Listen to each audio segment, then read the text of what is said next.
വെച്ചു. ഇനി നമുക്ക് 1 ആണല്ലേ ലെസ് ചെയ്യാനുള്ളത്. 1 ലെസ് ചെയ്യണമെന്നുണ്ടെങ്കിൽ നമ്മൾ വൺസിൻ്റെ ലൈനിലാണ് ചെയ്യാം.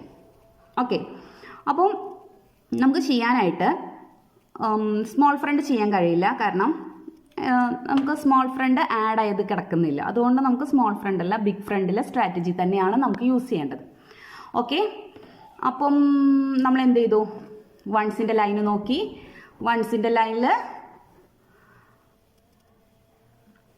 ചെയ്യാൻ പോവാണ് less 1 equal to less 10 add 9 ആണല്ലേ. Less 10 add 9. ആഡ് 9 നമുക്കിവിടെ എടുക്കാൻ കഴിഞ്ഞു. ലെസ് 10 നമ്മൾ ഈ ലൈനിലായിരുന്നു എടുക്കേണ്ടിയിരുന്നത്. ലെസ് 10 നമുക്ക് എടുക്കാൻ കഴിയുന്നില്ല, ഇല്ലല്ലോ. ലെസ് 10 നമുക്ക് എടുക്കാൻ കഴിയുന്നില്ല. സോ നമ്മൾ ലെസ് 10 എടുക്കാനായിട്ട് അടുത്ത സ്ട്രാറ്റജി യൂസ് ചെയ്യാണ്. ലെസ് 10 എടുക്കാനായിട്ട് നമ്മൾ അടുത്ത സ്ട്രാറ്റജി എങ്ങനെയായിരുന്നു? ലെസ് 1 ചെയ്തിരുന്നത് ലെസ് 10 ആഡ് 9 ആയിരുന്നു അല്ലേ. അതേപോലെ തന്നെയാണ് നമ്മൾ ഇതിനകത്തും യൂസ് ചെയ്യേണ്ടത്.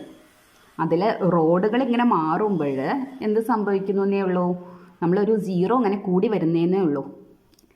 ലെസ് 10 ആഡ് 9 ഒന്ന് ചിന്തിച്ച് നോക്കിയേ. Less 10 add 9.